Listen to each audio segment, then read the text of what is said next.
حي على الفلاح.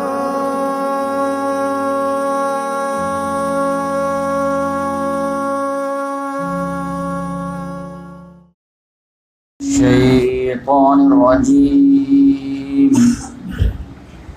بسم الله الرحمن الرحيم.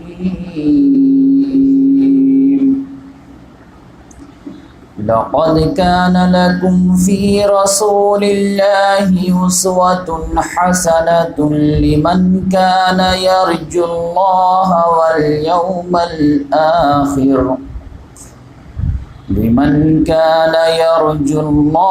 واليوم الآخر وذكر الله كثيرا. صدق الله العظيم. محترم سامعین کرام اور محترم ناظرین، ابھی آپ لوگوں کے سامنے سورۃ الاحزاب کی آیت نمبر 21 کی تلاوت کی گئی، پارہ نمبر 21 اور آیت نمبر بھی 21 اور سورہ نمبر 33. اس کی ایک آیت کی تلاوت کیا ہوں، اور یہ بہت ہی فیمس آیت ہے، اور ربیع الاول کے مہینے میں تو ہر آدمی اس آیت کے سہارے جو ہے محمد صلی اللہ علیہ وسلم کی سیرت بیان کرنے کی کوشش کرتے ہیں. ہمارا سلسلہ سیرت کا جو پروگرام ہے آج انشاءاللہ 28واں لیکچر ہوگا، اور 1-2 کے بعد جو انشاءاللہ سیرت النبی کمپلیٹ ہو جائے گا. لیکن اس میں ایک خاص ٹاپک جو ہے، اگر اس پر بات نہ کی جائے تو سیرت النبی جو ہے وہ تشنگی باقی رہے گی. وہ ہے محمد صلی اللہ علیہ وسلم کی شادیاں، اور آج کے لحاظ سے کچھ زیادہ ہی جو ہے وہ اہم ٹاپک ہو جاتی ہیں، کیونکہ آج کا دور جو ہے وہ ہے کہ ہم دو ہمارے دو، بلکہ ہم دو ہمارے ایک کا دور آ چکا ہے. اگر میں آپ کو کوئی اپنا ایک ایسا دوست بلاؤں اور اس کا تعارف کراؤں کہ بہت بڑے عالم ہیں، بہت جینیس ہیں، بہت تہجد گزار ہیں، حاجی ہیں، عمرہ کیے ہوئے ہیں، زکوٰۃ کے دینے کے پابند ہیں، ہر طرح کی خوبیاں بتا دوں، لیکن بعد میں بولوں کہ لیکن یہ جو ہمارے دوست ہیں ان کی 3 بیویاں ہیں، ایک بھیونڈی میں ہے، ایک کلیان میں ہے، ایک گمرہ میں ہے. تو جیسے جیسے میں بتا رہا تھا تو ان کا گراف اوپر ہو رہا تھا، تو ایک ساتھ پورا گراف نیچے ہو جائے گا. اچھا، ان کو آپ بول رہے ہیں بہت اچھے آدمی ہیں، 3 شادی کر کے بیٹھے ہیں. تو آج کا دور تو ایسا ہے کہ اگر آپ یہ بول دیں کہ ہمارے 11 اولاد ہیں تو برداشت کرنے کے لیے تیار نہیں ہے، تو 11 بیویاں کیسے برداشت کریں؟ تو غیر مسلموں کے سامنے جب ہم محمد صلی اللہ علیہ وسلم کا انٹروڈکشن کراتے ہیں کہ ہمارے نبی اخلاق کے چوٹی پہ تھے، کلائمیکس پہ، تو وہ پلٹ کے کہتے ہیں اچھا وہی آپ کے نبی جو 11 شادیاں کیے تھے. تو یقینی بات ہے کہ مسلمان بھی سبکی محسوس کرنے لگتے ہیں. ہاں یہ بات تو جو ہے ٹھیک ہے، ادب کا مقام ہے تو میں خاموش ہو جاتا ہوں. ڈیفینڈ کرنے کے لیے تو کوئی تیار نہیں ہو پاتا، نہ اتنی صلاحیت ہوتی. تو اس لحاظ سے اس ٹاپک کو ہاتھ ڈالنا جو ہے 11,000 وولٹ پہ ہاتھ ڈالنا ہے. لیکن میں انشاءاللہ جو ہے ہسٹوریکل آرڈر میں جو ہے بیان کرنے کی کوشش کروں گا کہ پہلی شادی، دوسری شادی، تیسری شادی، چوتھی شادی، 5ویں، 6ٹھی، 7ویں، 8ویں، 9ویں، 10ویں، 11ویں شادی کیسے ہوئی.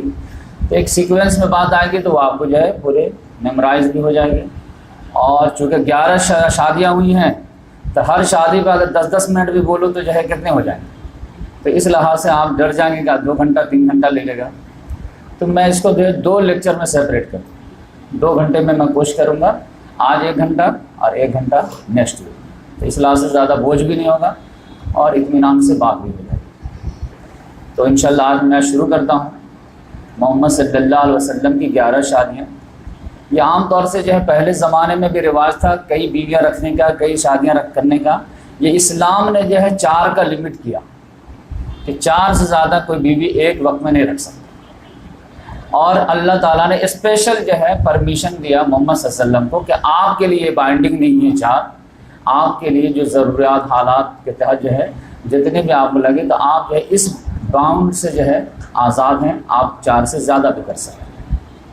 تو اس لحاظ سے محمد صلی اللہ علیہ وسلم کی بیک وقت جو ہے 9 بیویاں بھی رہی. محمد صلی اللہ علیہ وسلم کا جب انتقال ہوا ہے تو 9 بیویاں عدت میں بیٹھی. اس لحاظ سے پھر اس میں کچھ کریٹیکل بھی شادیاں ہیں، حضرت زینب بنت جہش کی شادیاں ہیں، جو منہ بولے بیٹی کی بیوی تھی اور ایک درجے میں بہو تھی، اور پھر ان سے شادی ہوئی۔ پھر حضرت عائشہ رضی اللہ تعالیٰ عنہ کی شادی ہے، جو 6 سال کی عمر میں نکاح ہوا، 9 سال کی عمر میں رخصتی ہوئی۔ تو یقینی بات ہے کہ اتنا آسان نہیں اس کو ڈیفینڈ کرنا، لیکن ہم انشاءاللہ، ہمارا من جملہ ایمان ہے کہ محمد صلی اللہ علیہ وسلم نے دنیا میں کوئی چیز غلط کی ہی نہیں، لہذا یہ 11 شادیاں بھی کوئی غلط نہیں ہیں، اور جس آرڈر میں بھی ہوا اس میں بھی کوئی غلط نہیں ہے، یہ ہمارا اوور آل عقیدہ ہے۔ لیکن یقینی بات ہے کہ اس کے جو ہے دلائل مل جائیں تو اور بھی دل میں اطمینان ہو جائے، دوسرے کو بھی ہم کنونس کر سکیں۔ تو اس پولیٹیکل آرڈر میں بیان کرنے کی کوشش کروں گا، نہ کہ ازواج مطہرات کی میں فضیلت بیان کروں گا۔ شادی کیوں ہوئی، کس ریزن سے ہوئی، وہ بتانے کی کوشش کروں گا۔ تو آج میں انشاءاللہ 5 شادیاں بتاؤں گا، اور نیکسٹ لیکچر میں 6 بتاؤں گا، تو 5 6 11۔ تو شروع کرتے ہیں۔ پہلی شادی محمد صلی اللہ علیہ وسلم کی جو ہوئی ہے وہ حضرت خدیجہ بنت خویلد رضی اللہ تعالی عنہا، یہ مکے کی تھیں، بہت ہی بڑے خاندان کی تھی اور عزت دار گھرانے سے تھی اور پیسے والے گھرانے سے تھی، لیکن ایک طرف جو ہے قسمت ساتھ نہیں دے رہا تھا کہ یہ جب جوانی کے دہلیز پہ آئیں تو ان کے گھر والوں نے شادی کر دی۔ پہلی شادی جو ان کی ہوئی ہے ان کا نام تھا ابو حالہ بن زرارہ، لیکن کچھ ہی دنوں کے بعد جو ہے ان کا انتقال ہو گیا، 2-4 سال کے بعد۔ تو یہ بیوہ ہو گئی، تو بہت زیادہ صدمہ ہوا ان کو شوہر کے انتقال کا۔ تو پھر انہوں نے جو ہے دوسری شادی کی، ان کا نام تھا عتیق بن عابد، ان سے شادی کی، لیکن قسمت نے جو ہے پھر ساتھ نہیں دیا، پھر یہ بیوہ ہو گئی۔ تو ان کا تھوڑا سا موڈ آف ہو گیا اور اپسیٹ ہو گئی، اور ایسا ارادہ کر لے کہ اب میں کچھ دنوں تک تو شادی نہیں کروں۔ جبکہ اس زمانے میں یہ خاندانی عورت تھی تو بڑے بڑے رشتے فوراً آنے لگے اچھے اچھے گھرانے سے، لیکن ان کا موڈ اتنا آف ہو گیا تھا کہ فوراً بولے کہ اب میں شادی ابھی کچھ دن نہیں کروں۔ اب پورا دھیان جو ہے انہوں نے اپنے بزنس پہ دیا، اور خاص طور سے امپورٹ اور ایکسپورٹ بزنس پہ جو انہوں نے جو ہے توجہ دی، اور اس میں بہت بڑی کامیابی ملی۔ یہ کیا کرتی تھی کہ خاندانی عورت تھی، پیسہ بہت تھا، تو اس لحاظ سے خود ہی جو ہے مال خریدنے بیچنے شام نہیں جا سکتی تھی، تو انہوں نے ایک راستہ نکالا کہ مکے میں جو ٹیلنٹڈ نوجوان نظر آتے تھے تو ان کو بلاتی تھی، بولتی تھی دیکھو بھائی تمہارے پاس ٹیلنٹ ہے لیکن کیپٹل نہیں ہے، میرے پاس کیپٹل لیکن میں عورت ہوں، تو ایسا کرو پارٹنرشپ کر لیتے ہیں، تم ہمارا جو سامان لے کر کے جاؤ، شام میں بیچو، اور جو فائدہ ہوگا تو میں اتنا پرسنٹ تم کو دے دوں گی، تو تمہارا بھی کام ہو جائے ہمارا بھی کام ہو جائے۔ تو اس طرح سے 10-12 لڑکوں کو یہ ہائر کی ہوئی تھی، اور اس طرح سے ان کا جو ہے امپورٹ ایکسپورٹ کا بزنس چل رہا تھا، ہر طرف سے جو ہے فائدہ ہی فائدہ ہو رہا تھا، تو لہٰذا جو ہے بہت ویلدی بھی ہو گئی تھی۔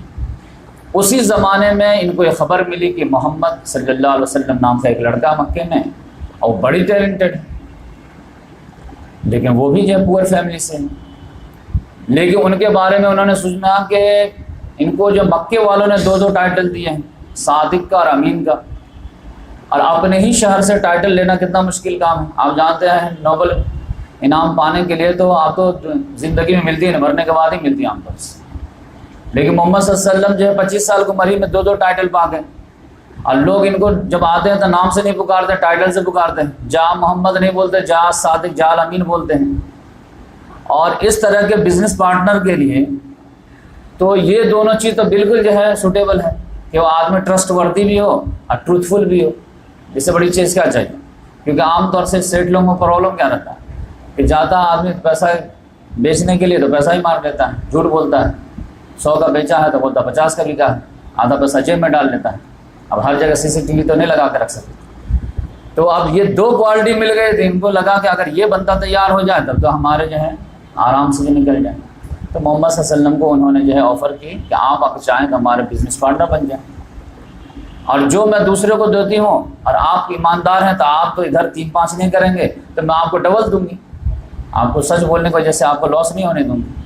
مجھے معلوم ہے کہ دوسرے لوگ جو ہے ڈنڈی مارتے ہیں، لیکن ہمارا بھی فائدہ ہو رہا تو کوئی مسئلہ نہیں ہے، کام چل رہا ہے، لیکن آپ چونکہ امانت دار ہیں، ٹروتھ فل ہیں، تو آپ کا لاس ہوگا تو ہم لاس نہیں ہونے دیں گے، آپ کو ڈبل دیں گے۔ تو محمد صلی اللہ علیہ وسلم تیار ہو گئے، کیونکہ آپ جانتے ہیں محمد صلی اللہ علیہ وسلم کا بیک گراؤنڈ کیا تھا. ماں کے پیٹھی میں تو والد کا انتقال، 6 سال کے ہوئے تو والدہ کا انتقال، اور 8 سال کے ہوئے تو دادا کا انتقال. آپ چلے گئے کن کے پروٹیکشن میں؟ چچا ابو طالب کے. چچا ابو طالب کی اتنی اولاد تھی کہ اپنے کھانے پورے نہیں ہو رہے تھے، اب اس میں ایک اور آ گئے محمد صلی اللہ علیہ وسلم. تو محمد صلی اللہ علیہ وسلم خود کہتے ہیں کہ میں جو ہے بچپن میں مکے والوں کی بکریاں چرا کر کے اپنے چچا کی سپورٹ کیا کرتا تھا. چند کی رات کے وقت میں جب بکریاں چراتا تھا، لیکن جو ہی ہوتا تھا اپنے چچا کو دیتا تھا، بے غیرت ہو کر کے بوجھ نہیں بناتا. تو اس طرح یہ محمد صلی اللہ علیہ وسلم سے آپ جوان ہو چکے تھے، 22-23 سال کے ہو چکے تھے، لہذا انہوں نے آفر قبول کر لیا. جب محمد صلی اللہ علیہ وسلم ایگری کیے تو انہوں نے کہا کہ آپ کے آسانی کے لیے میں اپنا ایک غلام بھی آپ کے ساتھ کر دیتی ہوں، اس کا نام ہے میسرہ، جو آپ کے راستے میں جو ہے خدمت کیا کرے گا، سفر میں سامان وامان اٹھایا کرے گا، یہ ساری چیزیں. تو پھر اور اچھی بات. تو اس طرح یہ محمد صلی اللہ علیہ وسلم شام سامان لے کر کے گئے، اور جب واپس لے کر کے آئے تو پتہ چلا کہ کئی گنا زیادہ جو ہے فائدہ.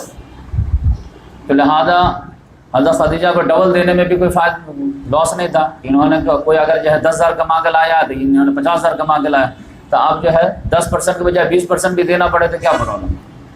تو اس لحاظ سے دونوں خوش ہو گئے، محمد صلی اللہ علیہ وسلم کو بھی ڈبل ملا، حضرت خدیجہ کو بھی ڈبل دینے میں نقصان نہیں ہوا، کیونکہ محمد صلی اللہ علیہ وسلم اپنے ٹیلنٹ پورا جھونک دیے. اور پھر جب محمد صلی اللہ علیہ وسلم چلے گئے، اب پھر میسرہ سے جو پرسنل رپورٹنگ لی، بھائی یہ ٹیلنٹ تو دکھ گیا کہ بہت ٹیلنٹڈ بندہ یہ، لیکن یہ جو ہم سنتے ہیں کہ چونکہ یہ عورت تھی، گھر میں تھی، تو اب ان کے بارے میں جو سنتے ہیں کہ بہت سچے ہیں، بہت جو ہے امانت دار ہیں، یہ ہیں، تو تمہارا تو پرسنل تجربہ ہوا ہے. اب کسی بھی آدمی کو آزمانا ہو تو اس کے نماز روزہ کو نہ دیکھو، اس سے جو ہے لین دین کر کے دیکھو، یا اس سے سفر کر کے دیکھو. ونڈو سیٹ دیتا تو سمجھ جائے کہ جو ہے تم کو ترجیح دیتا ہے، اب اس ونڈو سیٹ پہ خود ہی بیٹھا رہتا، تم کو بیچ میں بیٹھا تھا تو سمجھ جا کہ یہ سیلفش نیچر کا ہے. تو تم تو اس کے ساتھ سفر کیے ہو، تم بتاؤ پرسنل لیول پہ اخلاق کردار کے لحاظ سے کیسے. ٹیلنٹ کے لحاظ سے تو ٹھیک ہے نا، بہت سارے ڈاکٹر رہتے، انجینئر رہتے، ٹیلنٹ کے لحاظ سے بہت اچھے رہتے، لیکن کرپٹ نمبر 1 رہتے، بد مزاج رہتے. تو ان کا اخلاق کردار کیسا. اس نے جب تعریف کے پل باندھے تو وہ تو رکا ہی نہیں سمجھ. اور پھر محمد صلی اللہ علیہ وسلم کا تو عام اخلاق تھا کہ غلام کو غلام سمجھتے نہیں، تو اپنا بھائی سمجھتے تھے، بالکل برابری کا یہ وہ معاملہ. جب حضرت عمر رضی اللہ تعالیٰ برابری دیتے تھے تو ان کے مربی کا کیا حال رہا. تو اتنی تعریف کے پل باندھ دیا، اور تعریف کے مبالغہ والی نہیں تو ریئل تھی. اتنا تھا کہ حضرت خدیجہ رضی اللہ تعالیٰ عنہ کے دل میں ہی محمد صلی اللہ علیہ وسلم اتر. اور جو خاتون ڈیسائیڈ کی تھی کہ میں فی الحال تو شادی ابھی ارادہ نہیں ہے ہمارا، بڑے بڑے جو رشتوں کو جو ہے سائڈ کر دیے تھے، ان کے دل میں جو ہے وہ جو مرجھائی ہوئی بات تھی وہ تازہ ہو کہ اگر یہ مل جائے تو پھر میری نصیب.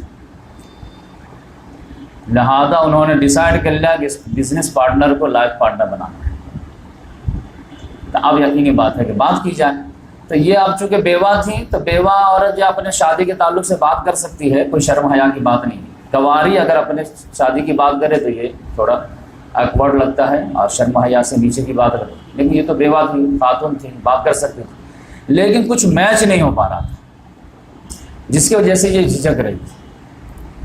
وہ میچ نہ ہونا خاندانی لحاظ سے تو محمد صلی اللہ علیہ وسلم سے ہائر تھے، پیسے کے لحاظ سے یہ ہائر تھے، کیونکہ محمد صلی اللہ علیہ وسلم مکے کے قریش خاندان کے بنو ہاشم کے چشم و چراغ تھے، عبد المطلب کے پوتا تھے. عبد المطلب کون تھے؟ خانہ کعبہ کے متولی تھے. ان کے 10 بیٹے تھے اور 10ویں لاسٹ بیٹے کے بیٹے تھے محمد صلی اللہ علیہ وسلم. تو خاندانی لحاظ سے تو کوئی ان کا مقابلہ ہی نہیں تھا، لیکن فائنینشیل لحاظ سے محمد صلی اللہ علیہ وسلم ویک تھے. حضرت خدیجہ رضی اللہ عنہا ایج حاصل تھا، لیکن پرابلم یہ تھا کہ ان میچ شادی تھی. وہ کیا تھا کہ حضرت خدیجہ آفر کرنے میں یہ جھجک رہی تھی کہ ان کی عمر 40 سال کی تھی، اب محمد صلی اللہ علیہ وسلم آلریڈی 25 تھے.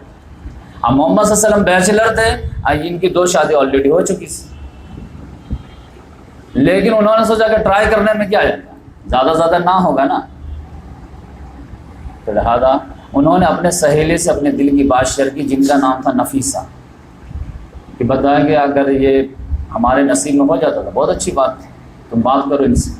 تو وہ آ کر کے محمد صلی اللہ علیہ وسلم سے بات کی کہ خدیجہ جو ہے آپ سے جو ہے رشتہ کرنا چاہتی ہیں، اور آپ سوچ کے بتائیں کہ آپ چاہتے ہیں یا نہیں چاہتے. محمد صلی اللہ علیہ وسلم نے فرمایا کہ جو ہے وہ ہمارے سامنے ہیں، اور ہمارے نزدیک تو رشتے میں ٹاپ پرائرٹی جو ہے وہ اخلاق، کردار، سیرت و کردار ہی ہے. یہ تو بھرپور ان کے اندر ہے. ایج فیکٹر ہے تو ایج ڈزنٹ میٹر، ہمارے نزدیک اس کے کوئی ویلیو نہیں ہے زیادہ. لیکن ہمارے جو ہے، میں گرچہ لڑکا ہوں لیکن میرے گارجین ہیں، گرچہ ماں باپ کا انتقال ہو گیا ہے لیکن ہماری کوئی پرورش کیا ہے، چچا ہیں، تو ان سے میں پہلے بات کروں گا، مشورہ کروں گا. ان کو بہت ہارڈ اینڈ فاسٹ اگر جو آبجیکشن نہیں ہوگا تو مجھے بھی کوئی آبجیکشن نہیں. تو اس لحاظ سے میں پہلے چچا سے بات کر لیتا ہوں، اور وہ اگر اوکے سوسو بولیں گے تو میں ریڈی. تو اس لحاظ سے پھر محمد صلی اللہ علیہ وسلم اپنے چچا ابو طالب سے بات کی کہ اس طرح کے چچا خود سے رشتہ چل کے آیا ہے، تو آپ کا کیا مشورہ ہے؟ تو انہوں نے کہا بیٹا دیکھ لو، ایج وغیرہ دیکھ لو، بیوہ ہے، تم بیچلر ہو، تو تم کو اصل یہ ہے تم کو جمے گا تو سیرت و کردار کے لحاظ سے تو جیسے تم فیمس ہو ویسے وہ بھی فیمس ہے. باقی یہ ایج کا مسئلہ ہے تو وہ تم کنسیڈر کر سکتے. محمد صلی اللہ علیہ وسلم ایج کوئی مسئلہ نہیں ہے، سیرت و کردار ہی اصل چیز ہے. تو کہا کوئی بات نہیں ہے، تو اس کے چچا سے بات کر لیتے ہیں. ان کے چچا کا نام تھا عمر بن اسد. تو چچا ابو طالب نے عمر بن اسد جو خدیجہ رضی اللہ تعالیٰ عنہ کے والد بھی جو ہے جنگ فجار میں قتل ہو چکے تھے، تو ان کے چچا سے بات کیے، دونوں کو جو ایگری کیے، تو دونوں نے جو ہے کہا کہ ٹھیک ہے ان کا گھر بسا دیتے ہیں. تو اس لحاظ سے بنو ہاشم خاندان کے مین آدمی گئے ان کے گھر پہ، اور جاہلیت کے مطابق جو ہے جو نکاح کا خطبہ وغیرہ تھا پڑھے، اور اس کے بعد جو رخصتی کرا کے لے آئے. تو اس طرح سے یہ محمد صلی اللہ علیہ وسلم کی پہلی شادی. اب یہ دیکھیے محمد صلی اللہ علیہ وسلم کی پہلی شادی ہے، 25 سال میں 40 سال کی خاتون سے شادی ہے. اب ایسا نہیں تھا کہ دولت کے لالچ میں یا جذباتی فیصلہ کر لیے لیکن بعد میں پچھتا رہے ہیں. کیونکہ ایک رہتا ہے نا نوجوان شادی کا تجربہ نہیں رہتا ہے، چلو کوئی بات نہیں ہم کر لیتے اس بیوہ سے، لیکن بعد میں پچھتا رہے کہ کاش کواری سے کی ہوتے. تو ایسی کوئی بات نہیں. حضرت خدیجہ رضی اللہ تعالیٰ عنہ محمد صلی اللہ علیہ وسلم کی لائف میں ایز اے بیوی 25 سال رہی.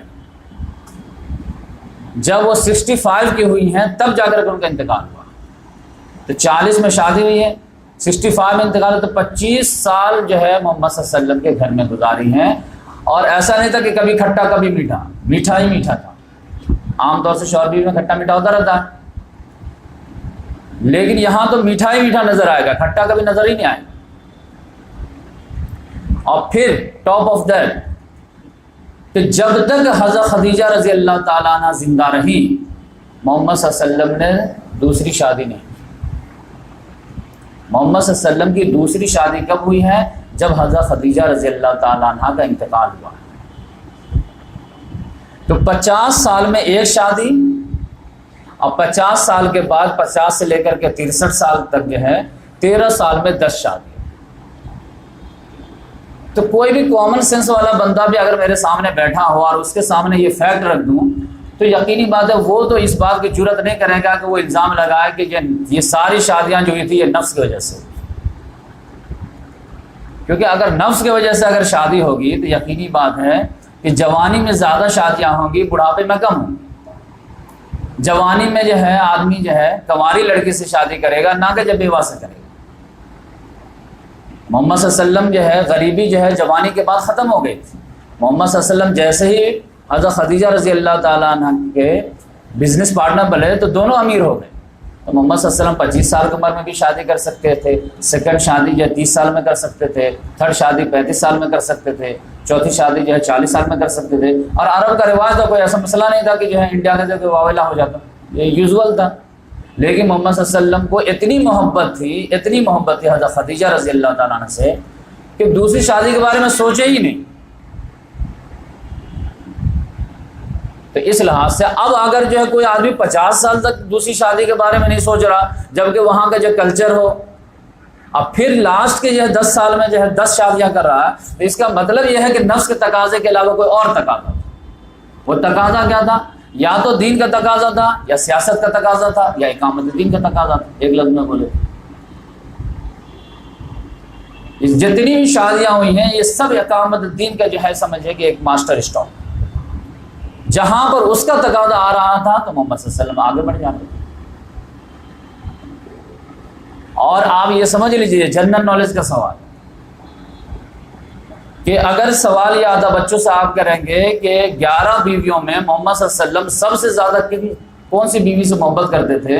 تو عام طور سے بچے بولتے ہیں حضرت عائشہ رضی اللہ، جبکہ یہ بات غلط ہے۔ 10 بیویوں کو اگر ایک ترازو میں رکھ دیں، حضرت خدیجہ رضی اللہ تعالیٰ ایک ترازو میں رکھ دیں، تو محمد صلی اللہ علیہ وسلم کے محبت کا ترازو حضرت خدیجہ والا بھاری پڑ جائے، اتنی محبت۔ ان کے انتقال کے بعد بھی دوسری بیویوں کے مجمع میں محمد صلی اللہ علیہ وسلم اتنا ذکر کرتے تھے حضرت خدیجہ رضی اللہ تعالیٰ عنہ کا کہ وہ لوگ اندر سے چڑ جاتے تھے، آپ سوچتے تھے کہ یہ آبجیکشن لیتے، یہ آبجیکٹ کوئی نہیں لیتی تھی۔ یہاں تک حضرت عائشہ رضی اللہ کہتے ہیں کہ میں تو ایک مرتبہ جو ہے برداشت نہیں ہوا تو میں تو بول کہ یا رسول اللہ کیا، چھوڑیے نا وہ بوڑھی عورت کو، تو مر گئی، اب تو ہے بھی نہیں، اب تو جو سامنے اس کی تعریف بھی ہے۔ تو بول نہیں،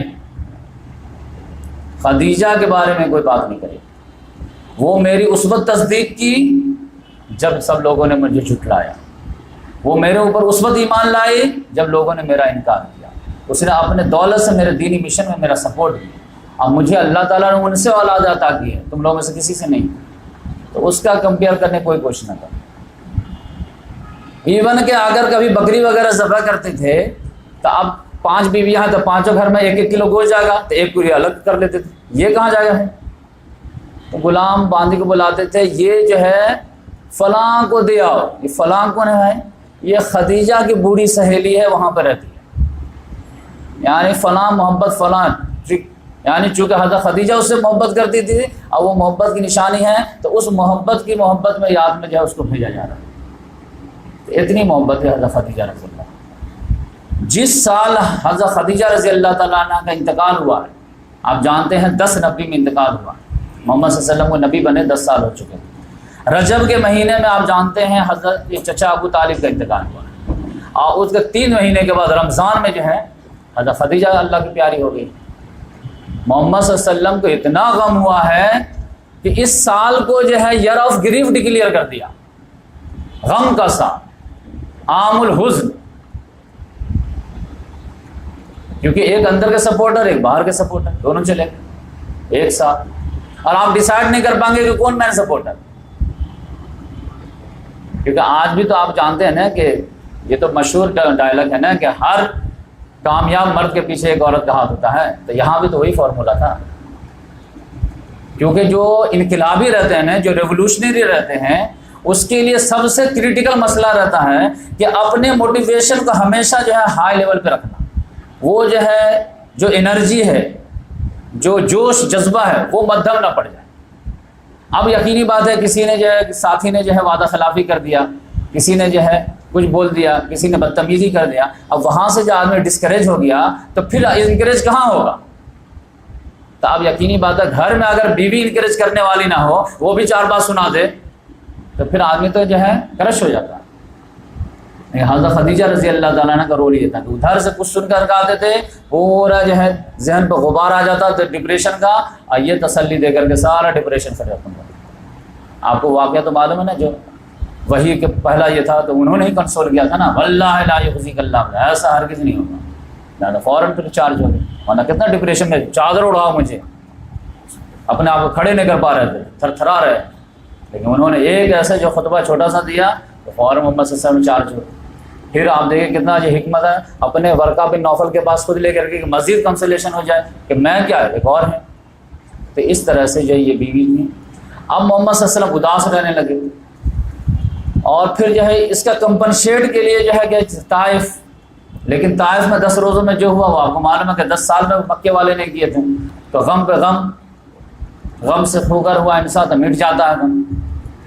اسی میں ایک جو ہے صحابیہ تھی، حضرت عثمان بن مظعون رضی اللہ تعالیٰ عنہ کی بیوی، ان کا نام تھا خولہ، وہ تھوڑے زیادہ ایج کی تھی، اور اس زمانے میں پردہ وغیرہ تو ابھی نازل ہوا نہیں تھا، وہ بار بار محمد صلی اللہ علیہ وسلم کو غمزدہ دیکھتی تھی، تو انہوں نے آگے کہا کہ یا رسول اللہ آپ غمگین دکھتے ہیں بہت، کہا تم کو تو معلوم ہے کہ غم کے جو ہے پہاڑ ٹوٹے ہمارے اوپر، تو آپ کو ایک جو ہے رفیق کی ضرورت ہے جو آپ کے غم کو شیئر کر سکے۔ ہاں تو کون مجھ سے شادی کرے؟ تو انہوں نے کہا کہ آپ دونوں طرح کی کریں گی، کنواری بھی کریں گی اور جو ہے بیوہ بھی کریں گی۔ تو محمد صلی اللہ علیہ وسلم نے کہا کہ کون ہے تمہاری نگاہ میں؟ تو انہوں نے کہا کہ سودا بنت زمع، ان سے میں بات کروں گی، میری نگاہ میں ہے اور ہو جائیں گے۔ یہ سودا بنت زمع کون ہے؟ یہ بھی شروع دنوں میں ہی محمد صلی اللہ علیہ وسلم پہ ایمان لے آئی تھی۔ اب محمد صلی اللہ علیہ وسلم کے 11 بیویوں میں سب سے جو ہے لمبے قد کی یہی تھی، ڈیل ڈول والی، اندھیرے میں بھی پہچانے جاتے تھے کہ یہ سودار ہے۔ تو یہ شروع دن میں ایمان لائیں، اور لیکن یہ ہے کہ اپنے شوہر پہ بتائیں نہیں کہ میں ایمان لے آئی، اور جو ہے محمد صلی اللہ علیہ وسلم کی تعریف، قرآن کی تعریف سناتی رہتی تھی۔ اور 2-3 سال کے بعد جب وہ پورا کنونس ہو گئے، تب ان کو بتایا کہ میں آلریڈی مومنہ ہو چکی ہوں، آپ خالی اعلان کیجیے۔ تو پھر جیسے دونوں شوہر بھی اعلان کیے، اب شروع ہی دن میں بول دیا تھا کہ میں ایمان لے آیا ہوں، تو گھر سے نکال دیتا جاؤ، لیکن انہوں نے حکمت سے کام لیے اور 2-3 سال جو چھپا کے رکھے۔ جب شوہر بھی کنونس ہو گیا تو شوہر بیوی دونوں نے ایک ساتھ اعلان کیا ایمان کا۔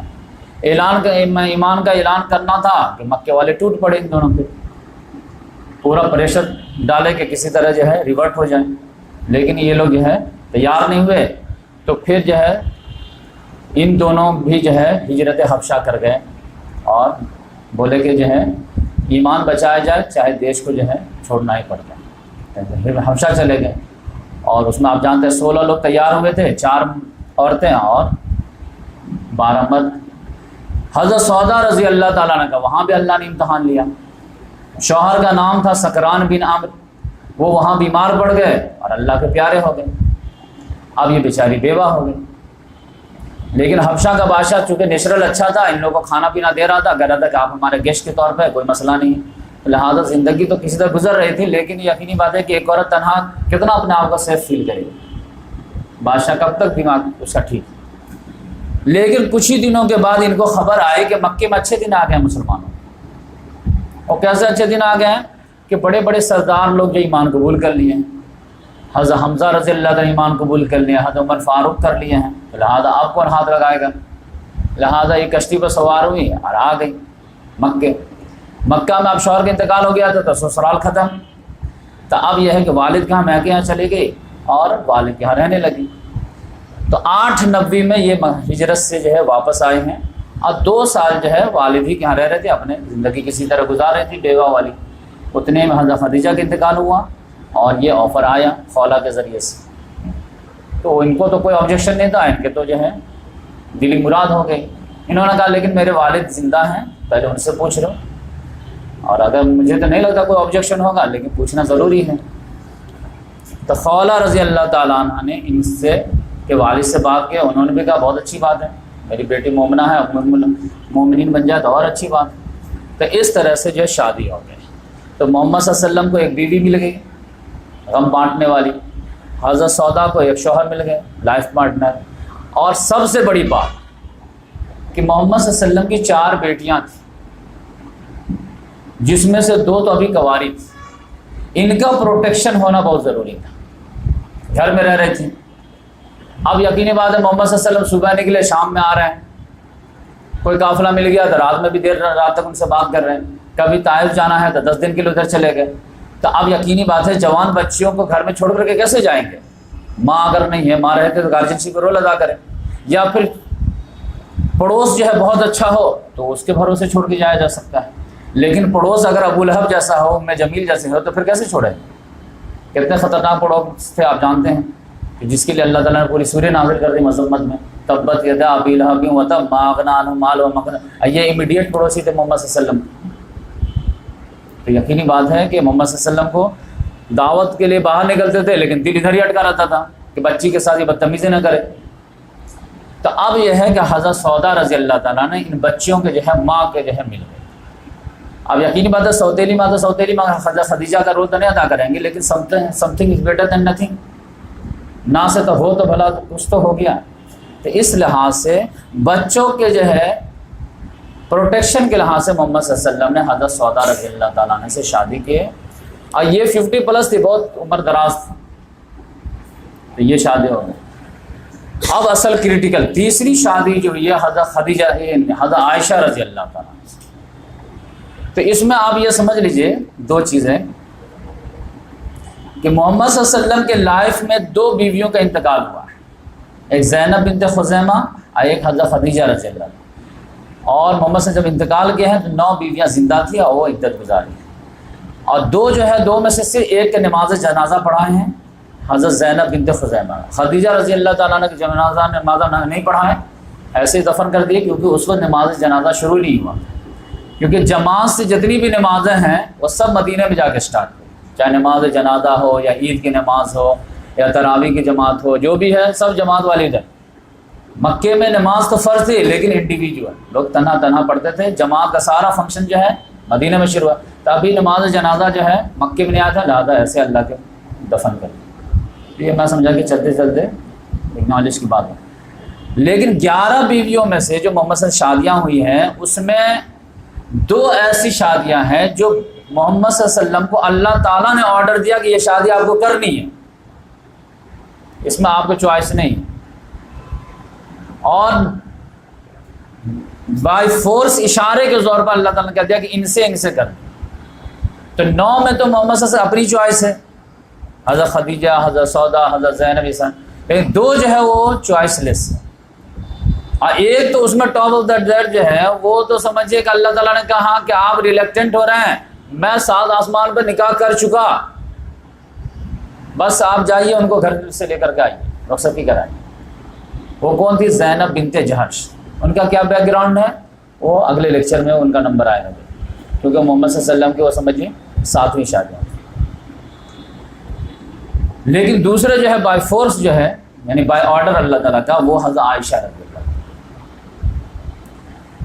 جب کافی دن ہو گئے محمد صلی اللہ علیہ وسلم کے شادی کے، تو ایک دن الگ کیفیت میں تھے محمد صلی اللہ علیہ وسلم حضرت خدیجہ عائشہ رضی اللہ تعالیٰ عنہ کے ساتھ، تو ان سے شیئر کیا کہ میری تم سے کیسے شادی ہے،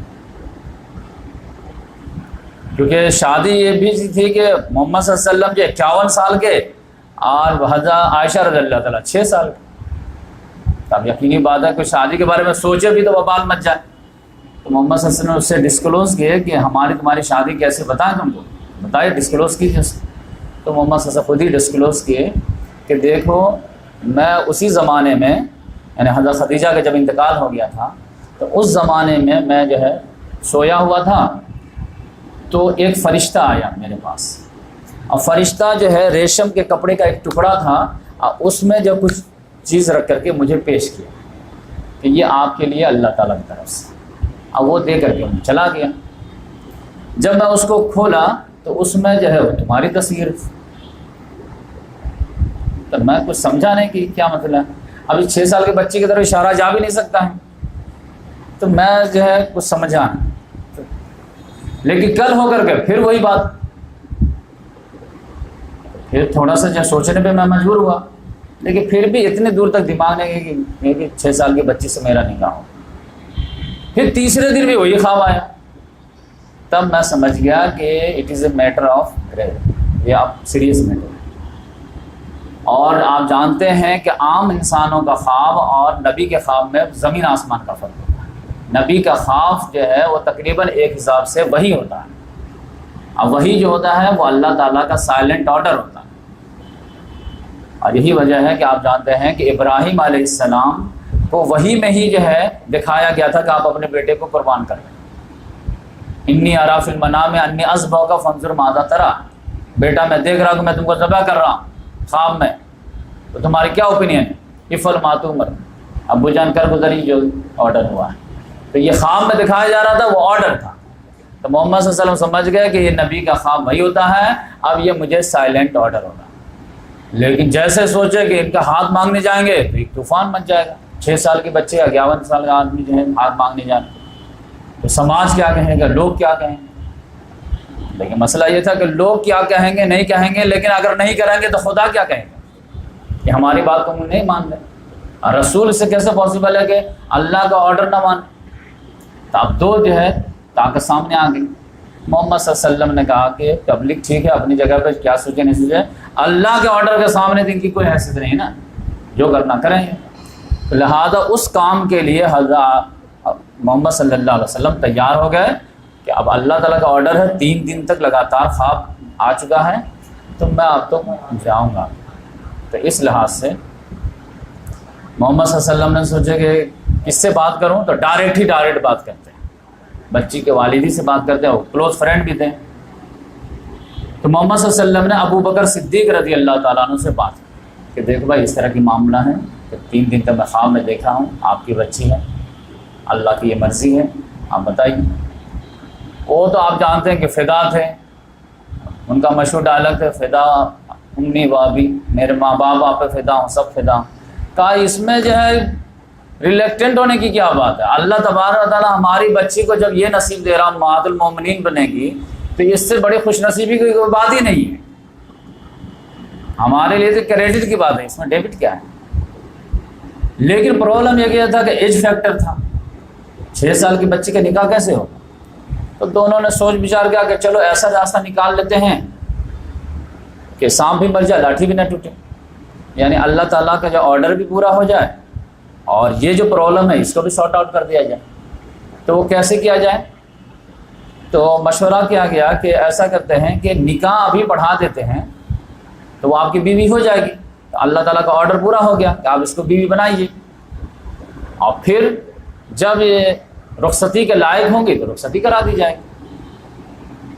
اور عرب میں جانتے ہیں کہ فاسٹ گروئنگ بھی ہوتا ہے، تو اس لحاظ سے دونوں بات ہو گئی کہ ان کی رخصتی روک دی گئی اور ان کا نکاح ہو گیا، یہ محمد صلی اللہ علیہ وسلم کی بیوی ہو گئی۔ یہی وجہ کہ ہجرت کے رات جو ہے دن جو ہے محمد صلی اللہ علیہ وسلم جب داخل ہونے کی اجازت کیا کہ آئیے یہاں کیا اس میں تو آپ کی بیوی ہے، گھر والی ہے، کوئی مسئلہ نہیں۔ تو اس لحاظ سے جب ہجرت کر کے گئے ہیں 2 سال، یعنی حضرت خدیجہ رضی اللہ تعالیٰ انتقال کے 1 سال کے بعد یہ واقعہ پیش آیا ہے۔ محمد صلی اللہ علیہ وسلم کی مکے میں 3 شادیاں اور مدینے میں 8 شادی، تو 8 3 11، تو یہ 3 شادی۔ تب ہجرت ہو گئی، 2 سال کے بعد ہجرت کر دی 13 90 میں۔ جب محمد صلی اللہ علیہ وسلم مدینہ گئے ہیں تو مدینہ ہجرت میں تو دونوں ساتھ گئے، دونوں دوست، لیکن دونوں کو پھر جو ہے میزبانی جو ہوئی ہے، مہمان نوازی جو ہوئی ہے، الگ الگ گھر میں ہوئی ہے۔ محمد صلی اللہ علیہ وسلم ابو ایوب انصاری کے یہاں ٹھہرے ہیں، ابو بکر صدیق رضی اللہ عنہ دوسرے صحابی کے یہاں ٹھہرے ہیں۔ اب پھر محمد صلی اللہ علیہ وسلم کچھ ہی دنوں کے بعد جو ہے اپنے لوگوں کو بھیج دیا کہ وہ فیملی کو بلا کے لے کر کے آ جائیں۔ تو حضرت عائشہ رضی اللہ تعالیٰ عنہ اپنے والد کے یہاں چلی گئی۔ اب محمد صلی اللہ علیہ وسلم کی بیوی جو سودا رضی اللہ، دونوں بچی تھی، یہ محمد صلی اللہ علیہ وسلم کے یہاں آ گئی، اس طرح رہنے لگے۔ 6 مہینے کے بعد ابو بکر صدیق رضی اللہ تعالیٰ عنہ خود آئے محمد صلی اللہ علیہ وسلم، بولے یا رسول اللہ میں آپ سے کچھ بات کرنی تھا۔ کیا بتاؤں؟ بولے کہ تنہائی تھی، بولے کہ میں یہ چاہتا ہوں کہ آپ کی جو بیوی ہے میری بیٹی حضرت عائشہ، میں چاہتا ہوں کہ آپ ان کی رخصتی کرا دیجیے۔ تو محمد صلی اللہ علیہ وسلم ویل اینڈ گڈ، گئے اور رخصتی کرا کے لے کر کے آ گئے۔ تو اب آپ ایک بچی جو ہے شادی کے لائق ہوئی یا نہیں ہوئی ہے، یہ باپ سے زیادہ کون جان سکتا ہے، اور نبی سے زیادہ کون جان سکتا ہے؟ تو باپ کو کوئی آبجیکشن نہیں ہوا عمر کا، رسول شوہر کو کوئی آبجیکشن نہیں ہوا، پھر مسلمان میں سے صحابہ کرام کو کوئی تعجب کی بات نہیں لگی، ایون کہ مشرکین مکہ کو کوئی پرابلم نہیں، مشرکین مدینہ کو کوئی پرابلم نہیں، ایون کہ منافق کو بھی کوئی آبجیکشن نہیں تھا۔ آپ تک ایک حدیث میں اور آپ اس واقعے میں نہیں بتا سکتے کہ یہ شادی جب ہوئی تھی تو اس وقت واویلا مچا تھا، یہ واویلا بعد میں مچے۔ تو جو منافقین مائکروسکوپ لے کے بیٹھے رہتے تھے کہ کوئی غلطی کرے اس کو ہم اچھالیں، جیسے کہ آپ دیکھتے ہیں کہ 5 ہی سال کے بعد لگ بائی چانس حضرت عائشہ رضی اللہ تعالیٰ عنہ کسی جنگ میں تھوڑے سے پیچھے رہ گئی تھی تو اس رائے کو کیسا پہاڑ بنا دیے تھے، تو اس کو کم بڑا پہاڑ بناتے۔ لیکن یہاں پر پرابلم ہوا کیا؟ اللہ تعالیٰ نے اس مسئلے کو سارٹ آؤٹ کر دیا۔ میرے حساب سے سارٹ آؤٹ کیسے کیا کہ یہ 3 سال کا جو گیپ تھا اس میں اللہ تبارک و تعالیٰ نے موزانہ انداز میں اسپیشل گرو کرا دیا عائشہ رضی اللہ تعالیٰ، یعنی فزیکل اللہ تعالیٰ نے اسپیڈ سے اس کے جو ہے گرو کرا دیا۔ کیا اللہ تعالیٰ اس بات پہ قادر نہیں ہے کہ 9 سال کے بچی کو جو ہے 19 سال کی عمر عطا کر دے، جسم عطا کر دے؟ خاص طور سے وہ خدا جو عیسیٰ علیہ السلام کو بنا باپ کے پیدا کر سکتا ہے، حوا علیہ السلام کو بنا ماں کے پیدا کر سکتا ہے، آدم علیہ السلام کو بنا ماں باپ کے پیدا کر سکتا ہے، وہ خدا حضرت عائشہ رضی اللہ تعالیٰ عنہ کو ان 9 سال کی عمر میں 19 سال کا جو ہے جسامت نہیں دے سکتا؟ اس میں کون سی تعجب کی بات ہے؟ دنیا میں ہزاروں معجزہ ہوئے ہیں، یہ بھی ان کا بھی جو اسپیشل جو اللہ تعالیٰ نے گروہ کرا دیا۔ اور ایسے بھی آپ جانتے ہیں کہ ہر آدمی کا گروہ کا اپنا الگ نیچر ہوتا ہے۔ ایک گھر میں ایک ماں باپ سے 4-5 اولاد رہتی ہے، اس میں کوئی زیادہ تیز بڑھ رہا ہوتا ہے، کوئی بڑھ ہی نہیں رہا ہوتا۔ پھر آپ جانتے ہیں کہ یہ گروتھ میں جو ہے جسم کے میں جغرافیکل کنڈیشن کا بہت زیادہ جو ہے انوالومنٹ رہتا ہے۔ عرب کی عام لڑکیاں 10 سال کی آپ کو 15 سال کی دکھیں گے انڈیا کے مقابلے میں۔ ایرانین لوگ یہاں پہ کچھ رہتے ہیں، آپ دیکھ لیجیے ان کی عورتوں کے ہائٹ وائٹ، جبکہ تو ایک ہی چکے کا آٹا کھاتی ہیں سب لوگ، لیکن جینس وہاں کا ہے، لہٰذا آپ دیکھیں ان کے گروتھ کتنی۔ تو اس لحاظ سے جو ہے اللہ تبارک و تعالیٰ نے ان کا اسپیشل گرو کرا دیا، اور وہ جو ہے 9 سال کی عمر میں وہ اس لائق لگ رہی تھی شادی کے لحاظ سے، کسی کو آبجیکشن نہیں ہوا۔ بات سمجھ میں آئے؟ تو یہ موزانہ انداز تھا۔ اب جو لوگ موزہ نہیں مانتے ہیں تو اس کو تو بھائی ہم جو ہے فرشتوں بھی نہیں منوا سکتے، جنات بھی نہیں منوا سکتے، جب اس کے کندھے پہ بیٹھا ہوا فرشتہ کرامن کا آدمی تو بیٹھا ہوا نا، تو اس کو بھی ہم نہیں منوا سکتے، تو یہ کہاں منوا سکتے۔ لیکن ہمارے علماء کرام جو ہے پریشان ہوتے ہیں کہ نہیں یہ 9 کو کسی طرح 19 تو بناؤ، ایک بائیں سائڈ میں لکیر کھینچ دو تاکہ منہ تو بند ہو جائے۔ بھائی منہ تو اس وقت بھی بند نہیں ہو، وہ کہیں گے 51 سال کا آدمی جو ہے 19 سال کی لڑکی سے کیسے شادی؟ وہ اپنے حساب سے سوچ رہے تھے کہ میں جو دین کی خدمت کر رہا ہوں، جبکہ دین کی جڑ کاٹ رہے ہوتے، کیونکہ اسلام میں سب سے بڑا کرائم جو ہے غلط بات بولنا ہے، فیکٹ کو ڈسٹارٹ کرنا ہے۔ خدا کو جو ہے جھوٹ سے سب سے زیادہ چڑ ہے، بھائی جھوٹ آپ نہیں بول سکتے نا۔ اور اس میں پرابلم کیا تھا کہ یہ سوال تو ابھی بھی باقی ہے، آپ کہیں گے کہ ٹھیک ہے جسم کے لحاظ سے اگر ہو بھی گئی تھی، لیکن یہ کہ 51 سال کا آدمی کے جو ہے 9 سال 19 سال، لیکن پھر بھی تو جوڑ نہیں مل رہے نا۔ تو اس میں جو ہے آپ اس بات پر غور کیجئے کہ حضرت عائشہ رضی اللہ تعالیٰ عنہ کا چھوٹی عمر میں انتخاب کیوں ہوا؟ یہ بہت بڑا سوال ہے نا، یہ سوال کا جواب ملنا بہت ضروری ہے، اور یہ سوال ملے گا انشاءاللہ۔ دیکھیے اصل میں پرابلم کیا تھا؟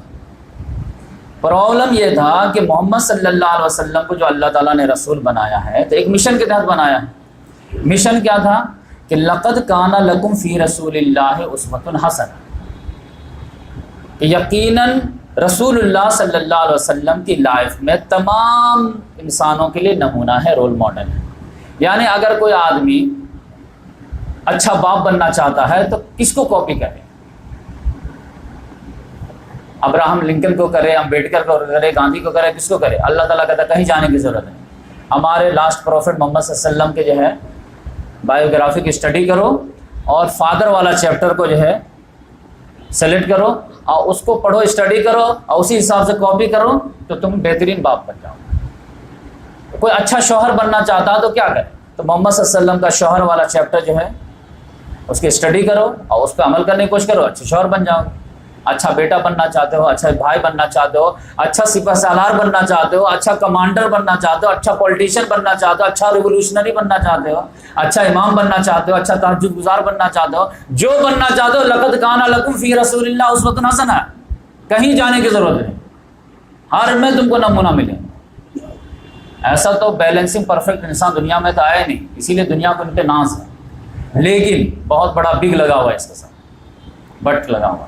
وہ کیا کہ مرد کے حساب سے تو آپ جتنے آئیڈیل تلاشیں گے سب مل جائیں گے، لیکن اگر ایک خاتون چاہے کہ میری آئیڈیل مل جائے محمد صلی اللہ علیہ وسلم پرسنالٹی میں، تو پاسبل ہی نہیں کہ کوئی لڑکی چاہتی ہے کہ میں ایک آئیڈیل بیوی بننا چاہتی ہوں، میں کس کو کاپی کروں؟ تو یقینی بات ہے محمد صلی اللہ علیہ وسلم تو ان کے لیے رول نہیں چھوڑے ہیں نا، وہ تو مرد ہیں، مرد کے لیے رول چھوڑے ہیں۔ کوئی لڑکی ہے وہ شاندار اچھی ماں بننا چاہتی، تب وہ کہاں جائے رول ماڈل ہے؟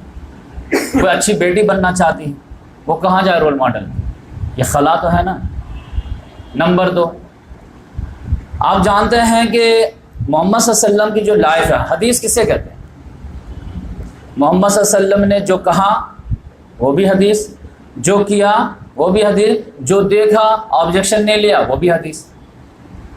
تو محمد صلی اللہ علیہ وسلم ایک طرح سے سمجھیے کہ ہدایت کی فیکٹری تھے، ہر وقت حدیث بن رہی تھی، ہر مومنٹ جو بول دیے، ایسے دانت میں کھلال کے اب کھلال کرنا بھی سنت ہو گئی، ایسے مسکرا دیے وہ بھی سنت ہو گئی، کھلکھلا کے مسکرا دیے وہ بھی سنت ہو گئی، اسپیڈ سے چلے یہ بھی سنت، بدن کھول کر کے جب بیٹھے وہ بھی سنت، پاؤں پسار کے بیٹھے یہ بھی سنت، داڑھی رکھے یہ بھی سنت، داڑھی چھوٹی کی یہ بھی سنت، بال بڑی رکھے یہ بھی سنت۔ یعنی ہر مومنٹ میں حدیث بننے کی نہیں بننی۔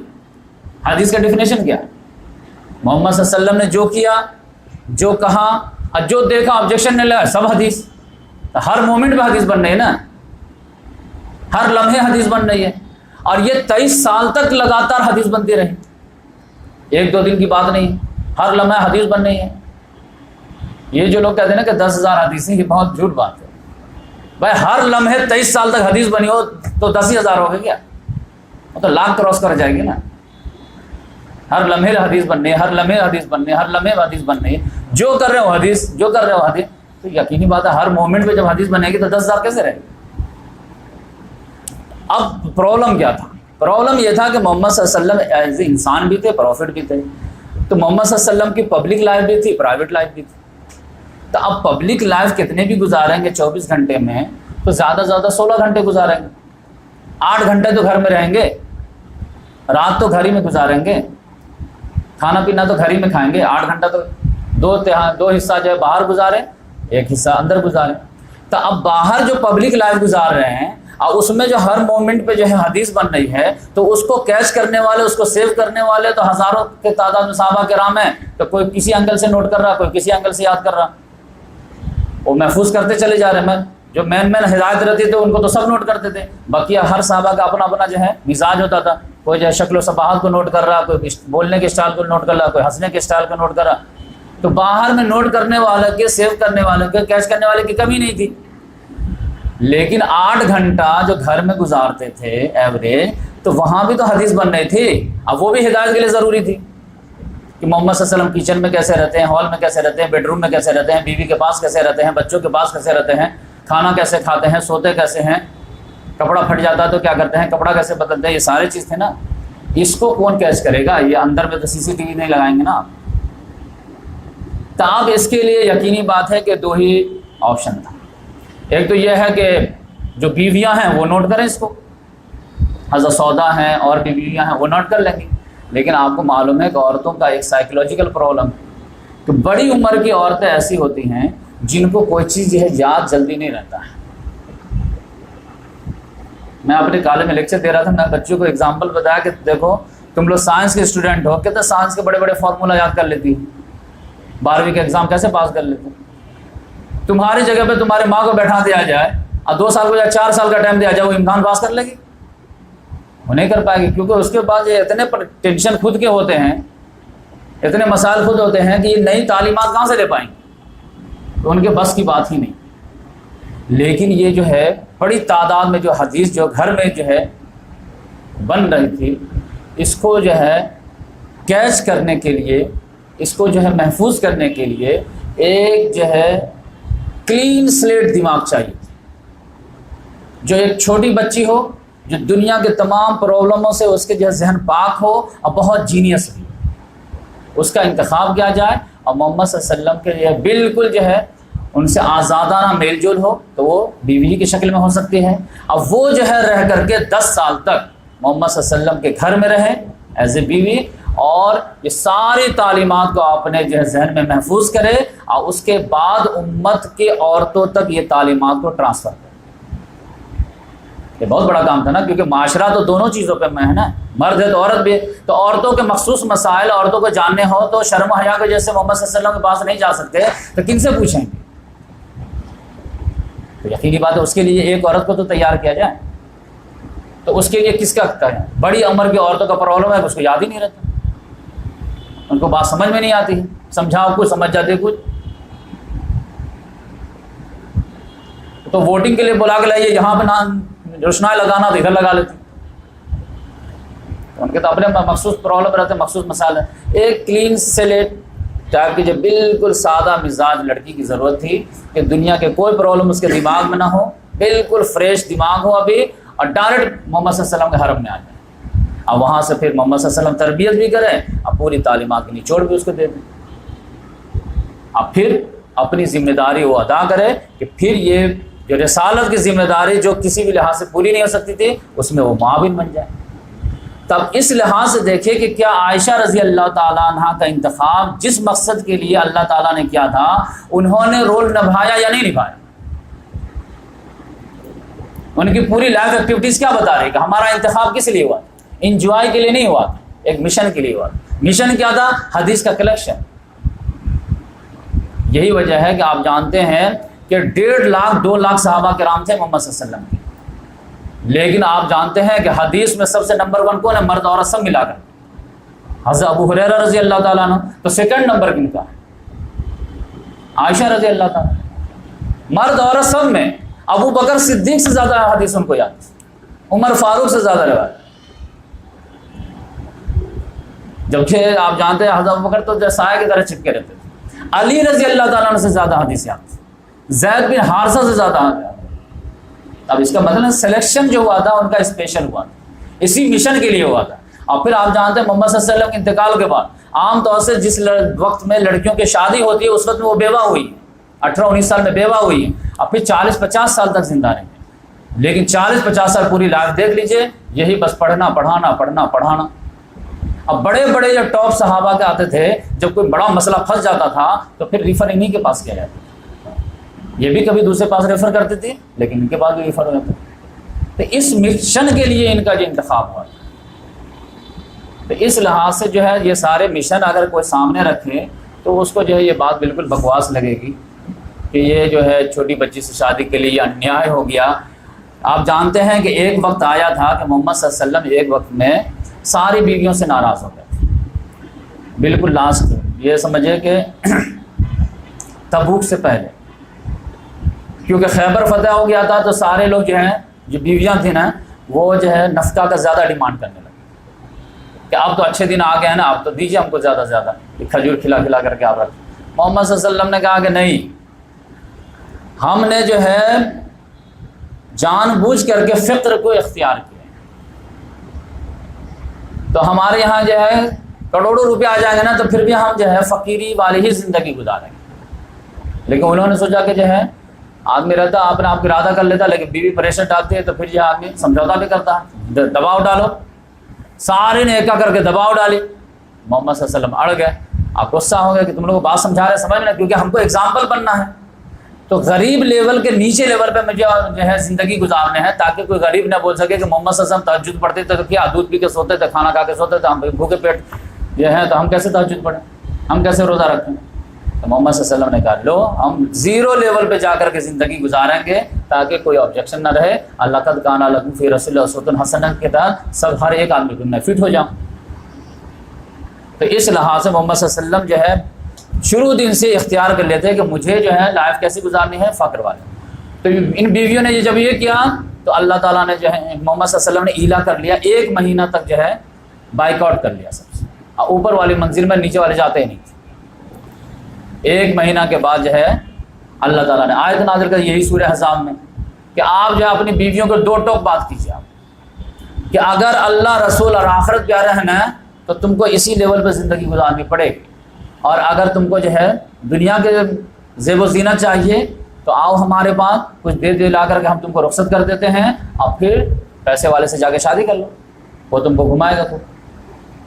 لیکن یہ چاہو گے کہ امہات المومنین بھی بنے، جنت بھی ملے اور دنیا میں کچھ جھیلنا نہ پڑے، ایسا نہیں ہوگا۔ 2 میں سے ایک ہی چیز ڈیسائیڈ کرو، اور سب کو میں سوچنے کا موقع دیتا ہوں، اور جاؤ اپنے والد سے بھی مشورہ کر لو سب، یہ پورا آپشن تھا۔ تو اس میں سب سے پہلے محمد صلی اللہ علیہ وسلم عائشہ ہی کو بولے جاؤ وہ ابو بکر ہیں ان سے جا کے بات کر لو کہ محمد صلی اللہ علیہ وسلم اڑ گئے کہ نہیں دیں گے۔ اب وہ اڑنا کتنا تھا کہ بولتی ہیں کہ 2 مہینے چولہے نہیں چلتے تھے۔ تو صحابہ نے تعجب سے پوچھا تو پھر آپ کھاتی کیا تھی؟ 2 کالی چیز، 1 گلاس پانی، 2 کھجور، اسی پہ جو ہے ڈے نائٹ چلتے رہتے تھے۔ یہ فکر کا عالم تھا۔ اس پر جب ڈیمانڈ ہوئی ہے وہ بھی خیبر فتح ہونے کے بعد، تو بچی کو بھی منع کیے ہیں، بیوی کو بھی منع، حضرت فاطمہ کو بھی تصویر دی ہے، کھجور نہیں دیا۔ تصویر فاطمہ اسی لیے مشہور ہو۔ لیکن میں جو اسٹوری سنایا کس لیے کہ جب یہ آفر محمد صلی اللہ علیہ وسلم قرآن میں آیا کہ آپ 2 ٹوک بات رکھ دیجیے، بھائی ہمارے گھر میں رہنا ہے تو اسی حساب سے رہنا، ہاں دنیا چاہیے پیسے والے سے جا کے شادی کرو، یہ روحانی گھر ہے۔ تو سب سے پہلے حضرت عائشہ کو آفر دیے ہیں، تو حضرت عائشہ رضی اللہ تعالیٰ کیا جواب دیا معلوم ہے؟ اب تو سمجھدار ہو گئی تھی، بڑی ہو گئی تھی، سب کچھ ہو گیا۔ وہ کہتے ہیں یا رسول اللہ اس میں پوچھنے کی کیا بات، میں اللہ رسول کا اختیار کروں، مجھے نہیں چاہیے تھا، بس میں اپنی بات ڈیمانڈ واپس لوں، آپ سمجھ جائیے۔ تو جو لوگ سمجھتے ہیں کہ مدعی سود گواہ چست، تو ان کو کوئی پرابلم ہی نہیں تھا، اور آپ کو پرابلم ہے کہ نیائے ہوا تھا یا نیا نہیں ہوا تھا، وہ تو آج بھی اپنے قسمت پہ نازا ہیں۔ کوئی عورت آپ لا کر کے دکھا دیجیے ہمارے یہاں پر کہ جن کے 1.5 کروڑ لوگ جو ہیں ان کے اوپر فدا ہونے کے لیے تیار ہیں۔ 1.5 کروڑ مسلمان حضرت عائشہ کی عزت پہ جو ہے فدا ہے کہ نہیں، کہ اگر کوئی لڑکا ذرا سے بھی گستاخی کرے تو آدمی جان لے جان دے دے۔ ایسی کوئی عزت والی عورت ہے کیا کسی کو نصیب ملی؟ بڑے سے بڑی پولیٹیشین ہیں، لوگ جو ہے مفاد کی طرف جڑتے ہیں، لیکن ہم لوگ بھی دل سے محبت کرتے ہیں۔ کیوں محبت کرتے ہیں؟ کوئی مفاد ہے؟ صرف محمد صلی اللہ علیہ وسلم کی بیوی ہونے کی وجہ سے؟ تو یہ کتنی بڑی نصیب مل گئی۔ اب قیامت تک لوگ ان کو لائق کریں گے، امہات المومنین، ماں کا درجہ دیں گے۔ ہو سکتا ہے آدمی اپنے ماں کی گالی برداشت کر لے گی اور ان کی گالی نہ برداشت کرے، یہ نصیب تو کسی کسی کو ملتی۔ وہ تھوڑی سی جو ہے 50 سال کی لائف میں قربانی دیے، اب آپ دیکھ لیجئے کیا نصیب ہے ان کی۔ یہ تو دنیا میں ان کی عزت کی بات ہے نا، کتنی لڑکیاں ان کے نام پر عائشہ نام رکھتی ہیں، اب پھر آخرت میں جو ہوگا اس کا تو ہم اندازہ ہی نہیں کر سکتے۔ تو اس لحاظ سے جو ہے یہ تیسری شادی۔ چوتھی شادی جو محمد صلی اللہ علیہ وسلم کو ہوئی ہے، وہ سمجھے کہ اپنے ایک ساتھی کے دل جوئی کی، یہ تو تعلیمی تقاضا تھا، تو اس لحاظ سے یہ شادی ہوئی۔ چوتھی شادی جو ہے حضرت حفصہ رضی اللہ تعالیٰ عنہ سے، یہ محمد صلی اللہ علیہ وسلم کے جو کلوز فرینڈ 2 نمبر کے تھے عمر فاروق، ان کی بیٹی تھی۔ ان کے بھی شوہر جو ہے ایمان لے آئے تھے، اور یہ لوگ بھی ہجرت کر کے جو مدینہ آ گئے تھے، لیکن جنگ بدر میں ان کے شوہر گئے ہیں اور بہت زخمی ہو گئے بری طرح۔ تو اسی وقت تو شہید نہیں ہوئے، لیکن دھیرے دھیرے بعد میں جو ہے زخم بڑھتا چلا گیا، اور اس کی وجہ سے یہ شہید ہو گئے۔ شہید ہو گئے تو یہ عدت میں بیٹھ گئی، 4 مہینہ 10 روز جو ہے شوہر کی وفات کی عدت ہے، تو عدت جیسے ہی گزاری تو حضرت عمر فاروق رضی اللہ بے چین ہو گئے کہ بچی بیوہ بیٹھی ہے تو اب اس کی شادی ہونی چاہیے۔ تو آپ یہاں جا رہے ہیں وہاں جا رہے ہیں، ذہن دوڑا رہے ہیں کس سے کر دوں؟ تو حضرت ابو بکر صدیق رضی اللہ تعالیٰ عنہ سے باندھ کہ دیکھو ہماری بیٹی حفصہ، جس کے شوہر جو ہے خنیس بن حذیفہ سہمی، ان کا انتقال ہو گیا ہے، تو آپ جو ہے اس کو اپنی زوجیت میں لے لیجیے۔ انہوں نے نہ ہاں بولے نہ نہ، خاموش سائلنٹ۔ اب یہ جو ہے حضرت عمر رضی اللہ تعالیٰ عنہ جو تھے تھوڑا اسٹریٹ فارورڈ آدمی تھے، جو دل میں وہی منہ میں، اور پولیٹیشین ٹائپ کے نہیں تھے کہ دل میں کوئی زبان پہ کچھ۔ تو فوراً بہت غصہ آیا کہ بھائی کم سے کم برابری کا رشتہ تھا، ہاں نہ تو بولو، کچھ ریزن تو بتاؤ۔ کچھ نہیں، خاموش اچل دیے، بڑے غصہ آئے۔ پھر سوچا اچھا یہ تو بات ہی کرنے کے لیے تیار نہیں ہے، ہاں نہ بھی جواب نہیں دیا کچھ۔ تو پھر سوچا اور کس کو کروں کس کو کرو، تو عثمان غنی رضی اللہ تعالیٰ عنہ کی نگاہ پڑی۔ عثمان غنی رضی اللہ تعالیٰ عنہ کو معاملہ کیا ہوا کہ محمد صلی اللہ علیہ وسلم کی ایک 2 نمبر کی بیٹی تھی رقیہ، وہ عثمان غنی رضی اللہ تعالیٰ عنہ کی بیوی بھی تھی۔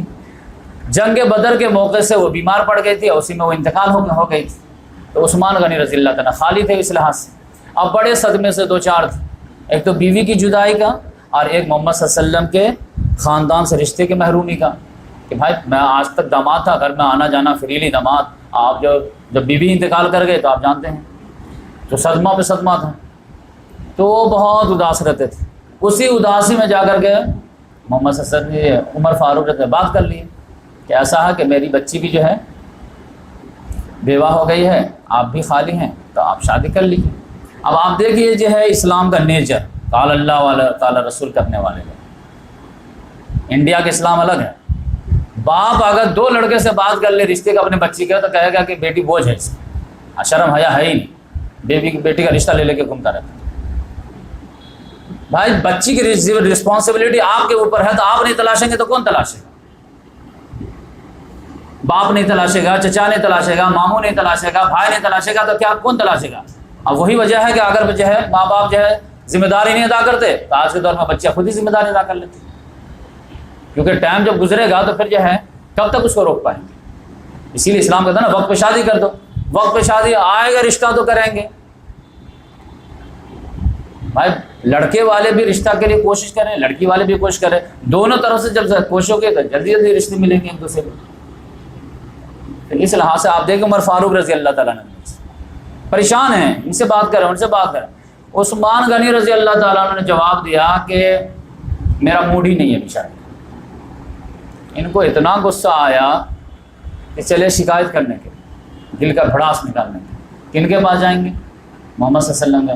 محمد صلی اللہ علیہ وسلم پاس آیا، بولے دیکھیں ہماری بچی جو ہے بیوہ ہو گئی ہے، ان سے بات کر رہا تھا یہ تو کچھ بول ہی نہیں رہے، ان سے بات کر تو کہتا موڈ ہی نہیں ہے۔ محمد صلی اللہ علیہ وسلم جو ہے اندر ہی اندر مسکرائے، بولے انشاءاللہ اللہ تعالیٰ کو راستہ نکالے گا. تھے تھوڑے غصے میں، بولے ایسا نہیں ہو سکتا کیا؟ کیا کیسا؟ عثمان کو حفصہ سے بہتر بیوی مل جائے، حفصہ کو عثمان سے بیٹر شوہر مل جائے. How can it possible? کیا ہو سکتا؟ دیکھو صبر کرو، انتظار کرو. جیسے وہ گئے ہیں ویسے محمد صلی اللہ علیہ وسلم نے اپنا رشتہ بھیج دیا حفصہ رضی اللہ عنہ. یہ تو خوشی سے اچھل گئے کہ کہاں، کیونکہ یہ دیکھیے رشتہ جو تلاشی ہو رہی ہے اس کا بیس کیا ہے؟ دین ہے. کیونکہ حفصہ رضی اللہ تعالیٰ عنہ کا شوہر کہاں انتقال ہوا؟ جنگ بدر میں، دین کے خاطر شہید ہوا. تو ان لوگوں کے نزدیک دین ہی پرائرٹی تھی، لہذا دین لحاظ سے سب سے ٹاپ موسٹ جو ہے انبیاء کے بعد کون نظر آئے؟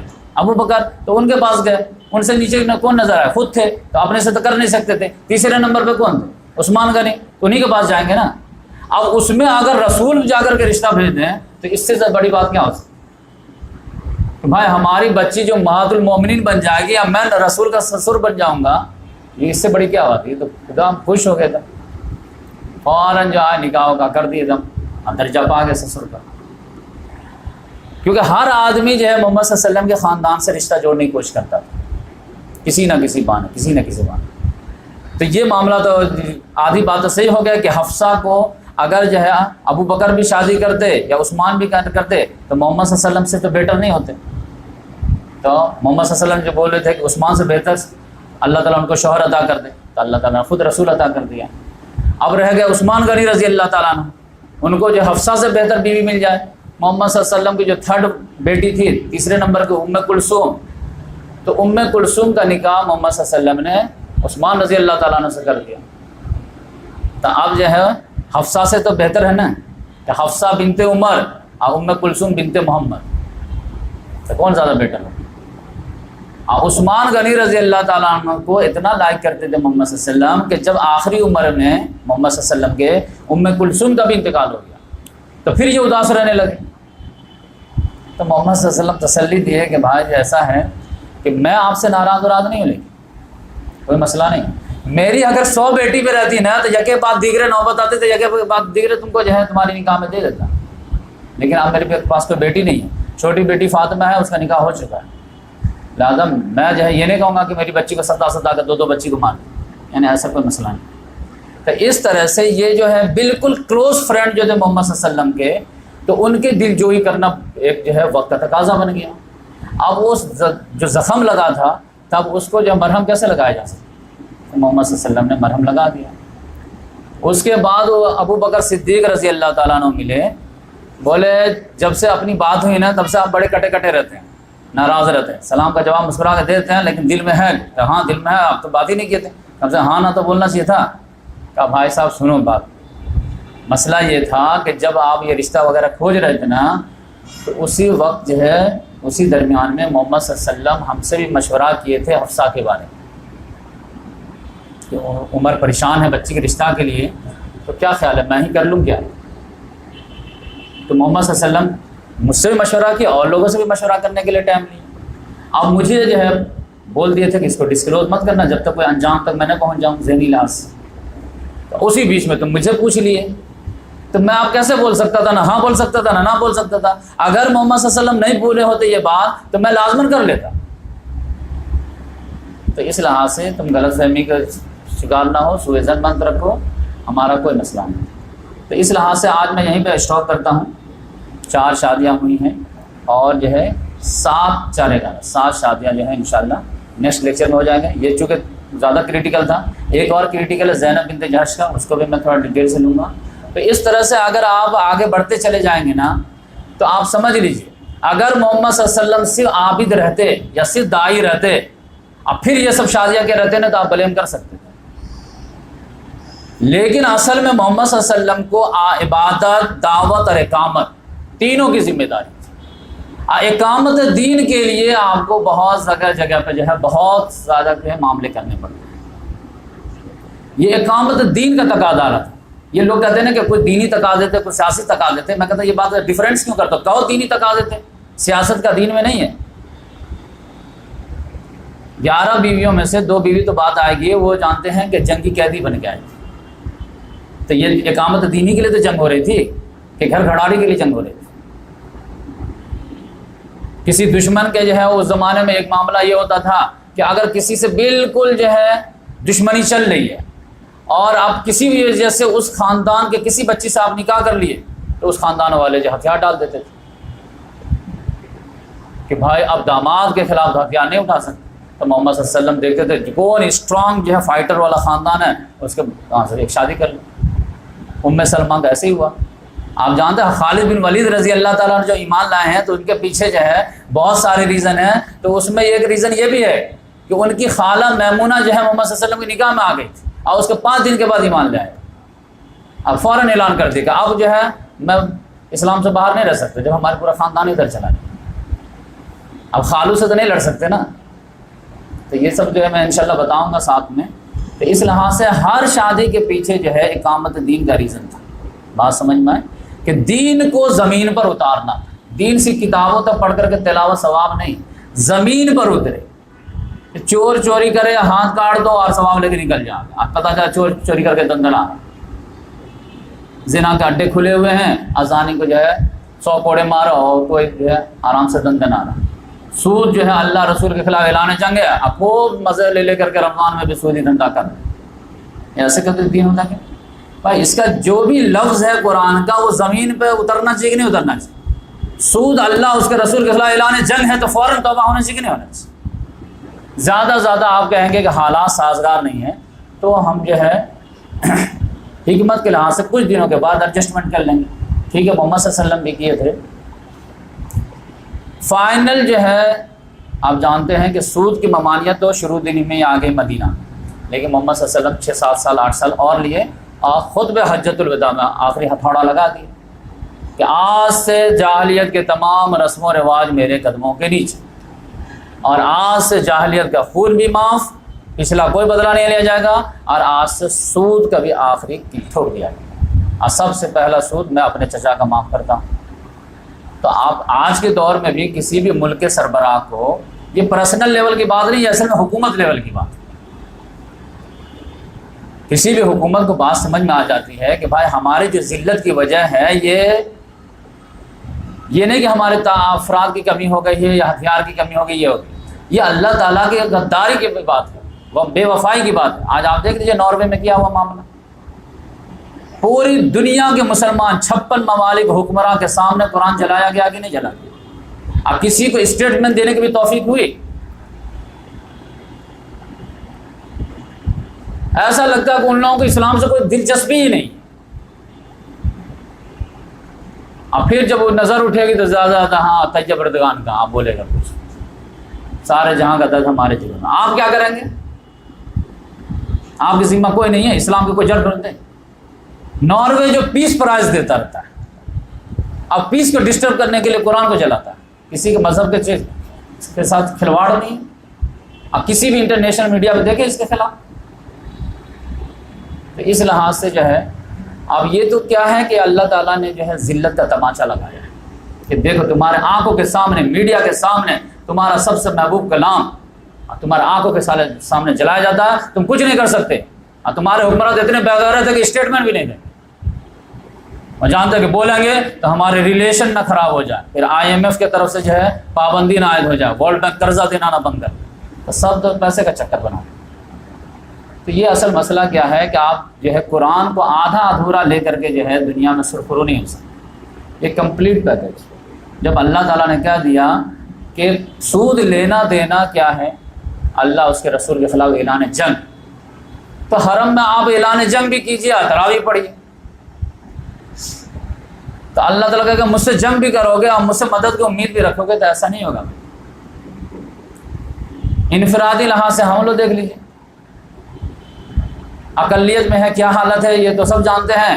پھر بھی مسلمان جو ہے 5 وقت نماز پڑھنے کے لیے تیار نہیں. محمد صلی اللہ علیہ وسلم تو وارننگ دے کے گئے ہیں نا کہ من ترک الصلاۃ متعمدا فقد کفر. جو آدمی جان بوجھ کے نماز چھوڑتا ہے وہ کفر کرتا ہے. تو شیطان جو ہے آدم کے سامنے جو ہے ایک سجدہ نہیں کیا تو راندے درگاہ ہو گیا, اور ہم ڈیلی 34 سجدہ کا انکار کر رہے ہیں, تو ہم محبوب الہی ہیں. کیوں؟ آ رہے بدکار ہیں، ڈوبے ہوئے ذلت میں ہیں، کچھ بھی ہے، تیرے محبوب کی امت میں ہیں، 12 ربیع الاول کے جلوس نہیں نکالے تھے، ڈی جے کے لیے پیسہ نہیں دیے تھے، تو وہ کہاں جائیں؟ اور پھر ہمارے علماء کرام تو ہیں تھپکی دینے کے لیے، نہیں بیٹا شراب چھوڑنے کی ضرورت نہیں ہے، جوا کھیلتے رہو، کیوں؟ اللہ غفور رحیم ہے، اللہ 70 ماہوں سے زیادہ محبت کرتا ہے، تو آپ کو کیوں ٹینشن لیتے؟ جمعہ آ رہا ہے نا، بس بہت ہے۔ جبکہ انبیاء کرام کو، رسول کو اللہ تعالیٰ نے بشیر نذیر دونوں بنا کر کے بھیجا کہ آپ کو اچھے کام پہ بشارت دینی ہے تو برے کام سے ڈرانا ہے، برے کام پہ تھپکی نہیں دینی ہے۔ غفور رحیم وہاں پہ نہیں چلے گا، جہاں پر توبہ کرنے کی نیت سے بچہ آئے گا اس کو کہیں گے بیٹا تم مایوس نہ ہو، اللہ تعالیٰ غفور رحیم۔ کوئی جوا کھیل رہا تو اس کو نہیں کہیں گے شاباش بیٹا اللہ غفور رحیم ہے، اس کو تو ڈرائیں گے نا کہ جوا چھوڑ دو نہیں تو ایسی کی تیسی ہو جائے گی تمہاری۔ نہیں، ہمارے یہاں کیا ہے؟ تو اس لحاظ سے اللہ تعالیٰ سے دعا ہے کہ اللہ تبارک و تعالیٰ ہم تمام کو مل جل کر کے قرآن کا پیغام خاص و عام تک عام کرنے کی توفیق عطا فرمائے، اور پھر ہمارے حکمراں کو بھی اسلامی نظام کو اپنے ممالک میں جو ہے اپنانے کے اور لاگو کرنے کی توفیق عطا فرمائے، تاکہ اللہ تبارک و تعالیٰ کا غصہ ٹھنڈا ہو سکے اور دنیا اور آخرت میں ہم سرخر ہو سکیں۔ سبحان اللہ بحمدہ، سبحانک اللہم ونشہد ان لا الہ الا انت ونستغفرک ونتوب الیک۔ جزاک اللہ۔